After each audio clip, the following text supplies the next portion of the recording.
இன்னொரு தமிழ் சொந்தங்களுக்கு வணக்கம். சமீபத்தில் நடந்த சில விஷயங்களை பத்தி நம்ம இந்த காணொலியில முழுமையா பார்ப்போம். முதல்ல என்னன்னா, மத்திய அரசு கூட நம்ம தாவைக்க இணக்கம் காட்டுகிறதா. ஏன் நம்ம இந்த சந்தேகத்தை கொண்டு வரோம்னா, நேற்று ஆளுநர் சட்டமன்றத்தில் அவருக்கு கொடுக்கப்பட்ட உரையை வாசிக்கும் போது இது வரைக்கும் எப்பவுமே இல்லாம முழுமையான உரையை வாசிச்சிருக்காரு. 39 நிமிஷம் முழுமையான உரையை வாசிச்சிருக்காரு. அதுல என்னன்னா பல விஷயங்கள் மத்திய அரசுக்கு எதிராகவே அந்த இதுல எழுதிருந்துச்சு. நம்மளுக்கு அதுல என்ன சந்தேகம் வருதுன்னா, ஆளுநர் யாரு? மத்திய அரசோட ஒரு கைப்பாகை மாதிரி. மத்திய அரசு என்ன சொல்லுதோ அதை கேட்டுட்டு மாநில அரசுக்கு எதிராக, சப்போஸ் மாநில அரசு மத்திய அரசு சொல்றதை கேட்காம அவங்க கொள்கைக்கு எதிராகவோ அவங்களுக்கு எதிர்கட்சியாவோ இங்க செயல்பட்டு இருந்துச்சுன்னா, அதை அடக்கிறதுக்கும் ஒடுக்கிறதுக்குமான இதுதான் நம்ம ஆளுநர்ங்கிற ஒரு பதவியை எல்லா மாநிலத்திலயும் வச்சிருக்காங்க. அதே மாதிரி அந்த ஆளுநர் என்ன பண்ணுவாருன்னா, மத்திய அரசுக்கு சாதகமான செயல்களை தான் செய்வார்.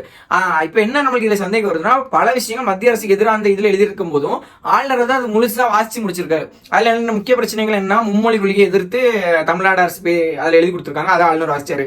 அப்புறம் இப்ப நம்ம இங்க இருந்து நம்ம தமிழகத்துல இருந்து ₹1 கொடுக்கோம்னா அங்க இருந்து குறைந்த, அதாவது 29 பைசா தான் நம்மளுக்கு திரும்பி கிடைக்குது. அதே உத்தரப்பிரதேசம் போன்ற மாநிலங்களுக்கு அவங்க ₹1 கொடுத்தாங்கன்னா ₹1 ₹2 அந்த மாதிரி அவங்க கொடுக்கறதுக்கு அதிகமான காசு அவங்களுக்கு கொடுக்கப்படுது. இதையும் நம்ம மத்திய அரசுக்கு எதிராக நம்ம தாவேக்கா அரசு எழுதி கொடுத்துருக்காங்க, அதை வாசிச்சிருக்காரு. அப்புறம் சாதிவாரி கணக்கெடுப்பை பத்தி பேசியிருக்காங்க.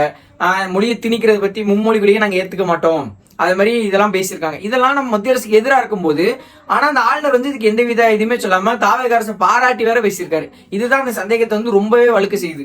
அதனால தாவேக்கா அரசும் பாஜக அரசும் அண்டர் கிரவுண்ட் டீலிங் எதுவும் போட்டிருக்காங்களான்னு நமக்கு ஒரு சந்தேகம் வருது. போக போக பின்னாட்கள்ல நம்ம பார்ப்போம். இன்னைக்கு ஒரு மிக முக்கியமான பேசு பொருளா மாறி இருக்குன்னா, நடிகர் ஸ்ரீமன் இவர் காஞ்சனா படத்துல ராகவலாரன்ஸ் அண்ணனா நடிச்சிருப்பார். இவர் இன்னைக்கு ஒரு சர்ச்சைக்குரிய கருத்து பதிவு பண்ணியிருக்காரு. அந்த கருத்து என்னன்னா, 4-5 விஷயங்கள் அங்கேயும் இங்கேயுமா நடக்குது. அதாவது அவருக்கு என்னத்தை குறிப்பிட்டு சொல்றாருன்னா, நம்ம இப்போ சமீப காலத்துல தாவேக்கா ஆட்சியில மலருக்கு எதிரான பாலியல் வன்கொடுமைகள் ரொம்ப அதிகரிச்சுட்டே போகுது. பாலியல் வன்கொடுமை இந்த ஆட்சி பொறுப்பேற்று ரொம்பவே அதிகரிச்சுட்டு போகுது. அதை கட்டுப்படுத்துறதுக்கு எந்த நடவடிக்கை எடுத்த மாதிரி தெரியல. சிங்கப்பெண் அதிரடிப்படைன்னு ஒண்ணு அறிமுகப்படுத்தினாங்க. அது எங்க தூங்கிட்டு இருக்கோ என்னன்னு தெரியல. பல இடங்கள்ல மலையிலர்களுக்கு, பெண்களுக்கு பாதுகாப்பு இல்லாத நிலையை நடந்துட்டு இருக்கு. இதை அவர் குறிப்பிட்டு அங்கேயும் 4-5 சம்பவம் நடக்குது. அதை இந்த மக்களும் இந்த இன்ஃபுளுசர்ஸும் பூதாகரப்படுத்துறாங்க, பெரிய விஷயமா மாத்துறாங்க. இது எவ்வளவு கீழ்த்தரமான, எவ்வளவு எப்படி சொல்லி, இது எப்படிப்பட்ட வார்த்தைகள் நீங்க கொஞ்சம் யோசிச்சு பாருங்க. அதுதான் இப்ப சமூக வளத்துல அவரை போட்டு என்ன நடிச்சிருக்காங்க. உன் வீட்டு பிள்ளையா இருந்தா இதே மாதிரிதான் சொல்லி வைப்போம். அவர் வீட்டுல ஒரு பெண் குழந்தை யாருக்குமே நடக்கூடாது. சப்போஸ் நடந்துட்டாலும் அவர் அப்போதே வார்த்தை தான் சொல்லுவாரா, பரவாயில்ல என் வீட்டுல தான் நடந்திருக்கு, யாரும் முதல்வர் கேள்வி கேட்க வேண்டாம், அப்படி விட்டுருங்க, எனக்கு பிரச்சனை இல்லைன்னு சொல்லுவாரா? பச்சை குழந்தைங்க 3 வயசு குழந்தை கற்பழிக்கப்படுது, 7 வயசு குழந்தை கற்பழிக்கப்படுது, 14 வயசு குழந்தை கற்பழிக்கப்படுது. இதெல்லாம் எதிர்த்து நம்ம கேள்வி கேட்டோம்னா நம்ம வெயிட் பண்ணிக்கிட்டே இருக்கோமா, இந்த பாயிண்ட்டுக்காக வெயிட் பண்ணி அதை முதல்வருக்கு எதிராக திருப்பி விடுறோமா நம்ம. எவ்வளவு ஒரு கீழ்த்தரமான வார்த்தைகள் இது. இதை நடிகர் ஸ்ரீமன் ஒரு பேட்டியில சர்ச்சைக்குரிய வகையில பதிவிட்டு இருக்காரு. அதுக்கு நம்ம மக்கள் எல்லாம் போட்டு பொழந்து எடுத்துட்டு இருக்காங்க அவரை. முக்கியமான விஷயம், நம்மளுக்கு திமுக ஆட்சி மேலேயும் ஸ்டாலின் மேலேயும் பல விமர்சனங்கள் பல வகையில நம்ம வைக்க முடியும். ஏன்னா அவ்வளவு தீய கொடுமையான ஆட்சி தமிழ்நாட்டுக்கு திமுக ஆட்சி கொடுத்துச்சு. ஆனா அதாவது அவங்க கொண்டு வந்ததுல சிறப்பான ஒரு திட்டம்னா நான் முதல்வன் திட்டம். அது பல லட்சம் மாணவர்களுக்கு அடுத்த கட்டத்துக்கு போறதுக்கு ரொம்பவே உதவியா இருந்துச்சு. அது மூலியமா பல மாணவர்கள் அடுத்த கட்டத்துக்கு போய் மேல் படிப்புக்கெல்லாம் போய் அதுல சாதிச்சுட்டு வந்திருக்காங்க.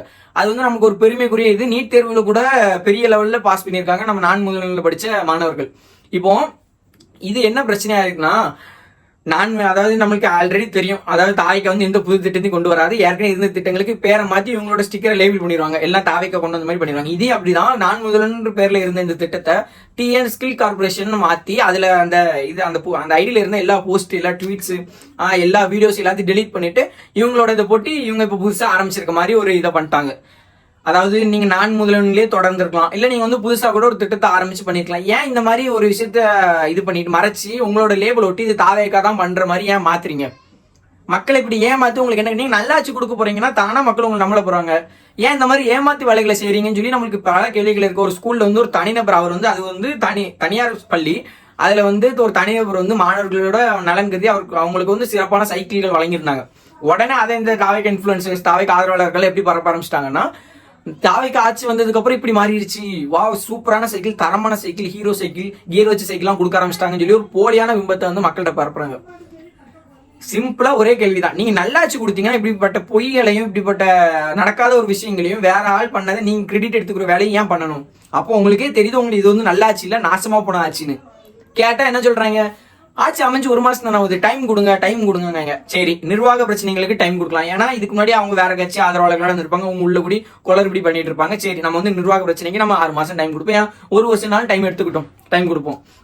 பெண்களுக்கு எதிரான குற்றங்கள் தொடர்ந்து அதிகரிச்சுட்டே போகுது. குற்ற சம்பவங்கள் தமிழ்நாட்டில் இன்னும் அதிகரிச்சுக்கிட்டே தான் போகுது. இதுக்கு எப்படி 6 மாசம் டைம் எங்களுக்கு புரியல. இந்த 6 மாசம் டைம்ல அப்ப இன்னும் இவ்வளவு குற்றங்கள் நடந்தாலும் பரவாயில்ல, நாங்க 6 மாசம் மக்கள் வந்து வாயில கை வச்சுட்டே வந்துருக்கணும். இதுதான் அவங்களோட எதிர்பார்ப்பா? என்ன மாதிரியான சிந்தனைன்னு புரியல. ஏன்னா 6 மாசம் டைம் கூட 6 மாசம் டைம் போனோம், நிர்வாக பிரச்சனைக்கு நாங்க அந்த 6 மாசம் டைம் கொடுக்க தயாரா இருக்கோம். இந்த மாதிரி பெண்களுக்கு எதிரான குற்றங்களுக்கும் இந்த மாதிரி கொலை கொள்ளைங்க இந்த மாதிரி சம்பவங்களுக்கு எப்படி 6 மாசம் டைம் கொடுக்க முடியும்? சட்ட ஒழுங்கு வந்து சீரழிஞ்சு போயிருக்கு தமிழ்நாட்டுல. நம்ம வந்து என்னன்னா தொடர்ந்து தாவைக்கா எதிராக பேசிக்கிட்டே இருக்கும், தொடர்ந்து தாவைக்கா மட்டுமே பேசிட்டு இருக்கிற மாதிரி இருக்கு. ஏன் அப்படி உங்களுக்கு நம்மளுக்கு தொடர்ந்து பேச வேண்டியது இருக்குன்னா, அவ்வளவு தப்புகள் வந்து இந்த தாவைக்கா ஆட்சியில் நடைபெற்றுட்டே இருக்கு, அவ்வளவு தவறுகள் வந்து தாவைக்கா ஆட்சியில் நடைபெறும். அதனால நம்ம தினமும் அவங்களை பத்தி பேசிக்கிட்டே இருக்க மாதிரி எனக்கே தோண ஆரம்பிச்சுட்டு, நம்ம ஏன் தினமும் அவங்கள பத்தி பேசிட்டு இருக்கணும்? ஏன்னா தினமும் அவங்க வந்து அந்த மாதிரியான செயல்களில் ஈடுபட்டுட்டே இருக்காங்க.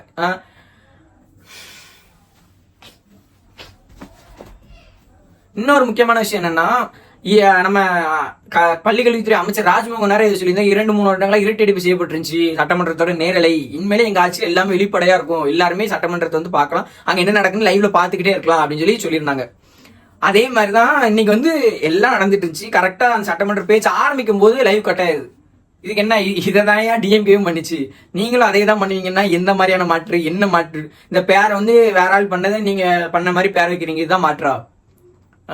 அதாவது இந்த ஒரு இது சொல்லுவாங்க, வாய் இல்லாட்ட நாய் இவனை தூக்கிட்டு போயிடும்னு. அதே மாதிரிதான் தாவைக்கா உள்ளவங்க எல்லாரும் வாய் வாய் வாய் பேச்சு மட்டும்தான், வேற ஒன்னும் செயல்புல ஒண்ணுமே இருந்த மாதிரி இல்ல. நம்ம அதை கேட்டோம்னா, நீ 200 ரூபா ஊப்பி, நீ நாம் தமிழர்ல சப்போர்ட் பண்ணுவேன், நீங்க ஒரு டெபாசிட் வாங்குங்க, ஒரு கவுன்சிலர் செய்யுங்க. உங்க மீது கேள்வி கேட்டா உங்க மீது நம்மகிட்ட இருக்க பதில சொல்லுங்க. நான் 200 ரூபா ஊப்பியா இருந்துட்டு போறேன், இல்ல நாம் தமிழ் ஆதரவாளராக இருந்துட்டு போறேன். என்னோட கேள்வி கரெக்டா இருந்தா அந்த கேள்விக்கான பதில கொடுங்க. இல்ல கேள்வி தப்புனா நீ முதல்ல வந்து தப்பான கேள்வி கேட்காத, பொய் பரப்பாதுன்னு சொல்லிட்டு எவ்வளவு வழக்கு போடுங்க, என்னன்னாலும் பண்ணுங்க. நான் வந்து சரியான ஒரு கேள்வி கேட்க, நான் வந்து யாரோட ஆதரவாளர்னாலும் இருந்துட்டு போறேன். ஆனா நீங்க வந்து நான் கேட்கிற கேள்விக்கு பதில் சொல்லிதான் ஆகணும். ஏன்னா நான் எனக்கும் சேர்த்துதான் ஒரு முதல்வர், அப்ப நான் கேள்வி கேட்க தான் செய்வேன். இன்னொரு முக்கியமான ஒரு விஷயம் என்னன்னா, டிஎம்கே ஆட்சியில இது நடக்கலையா, ஏன் ஏடிஎம்கே இது பண்ணலையா அப்படின்னு சொல்லி கேக்குறீங்க. கரெக்ட், அவங்க ஆட்சியில நடந்துச்சு, டிஎம்கே ஆட்சியில இதெல்லாம் நடந்துச்சு. மக்கள் ஏன் உங்களுக்கு ஓட்டு போட்டாங்க? நீங்க ஏன் எதை கேட்டு நீங்க ஓட்டு கேட்டீங்க? நாங்க தான் மாற்று, நாங்க மட்டும்தான் இவங்க 2 பேருக்கான மாற்று, ஒரு புதிய அரசியல கொண்டு வரேன்னு சொல்லி தாவேக்கான நீங்க வாக்கு கேட்டீங்க. அப்போ அவங்க கூட கம்பேர் பண்ணா அப்ப என்ன டிவி கேக்கு நீங்க வந்தீங்க? அவங்க தப்பா இருக்காங்கன்னு சொல்லி தான் உங்களை செலக்ட் பண்ணி நாங்க முதலமைச்சர் ஆக்கியிருக்காங்க. அப்ப மறுபடியும் அவங்க கூட கம்பேர் பண்ணி அவங்க ஆட்சியில் நடக்கலையா அப்படிங்க? அவங்க ஆட்சியில் நடந்துச்சு ராஜா, அதனாலதான் ராஜா உங்களுக்கு மக்கள் மாத்தி ஓட்டு போட்டாங்க. நீ வந்து மறுபடியும் அவங்க கூட கம்பேர் பண்ணா என்ன மாதிரியான லாஜிக் இது? இதை நான் அதாவது டிவி கேக்காரன் இதை சப்போர்ட் பண்றேன், சரி, நான் பொதுமக்களும் இதை கேள்வி கேட்க மாட்டேங்காங்க, அவங்க என்ன சொல்றாங்களோ அப்படியே நம்புறாங்க. இது எங்க போய் முடிய போகுதுன்னு தெரியல. நம்ம தொடர்ந்து இப்படி சும்மா பேசிக்கிட்டே இருக்க வேண்டியதான், யாரும் நம்மளை மதிக்கிற மாதிரி நம்மளுக்கு தெரியல. ஏன்னா நம்ம வந்து எப்படி சொல்ல, மக்கள் ஒரு மைண்ட் செட்ல இருக்காங்க, டிவிக்கு சப்போர்ட்டர்ஸ் ஒரு மைண்ட் செட்ல இருக்காங்க. நம்ம சரி ரெண்டுத்தையும் அனலைஸ் பண்ணிட்டு நம்மளோட மூளையை சிந்திச்சு ஒரு கேள்வி கேட்டோம்னா, இவன் கிடக்க நம்ம பைத்தியக்காரன் அப்படின்னு சொல்லிட்டு நம்மளதான் ஏளனமா பாக்குறாங்களே தவிர அந்த தவறை எதிர்த்து என்னைக்குமே மக்கள் கேள்வியே கேட்க மாட்டேங்காங்க. பார்ப்போம் என்ன நடக்குன்னு. இன்னும் அடுத்தடுத்த காணொலிகளில் தமிழ்நாட்டில் நடக்க எல்லா பிரச்சனையும் பத்தி விளைப்போம். நன்றி.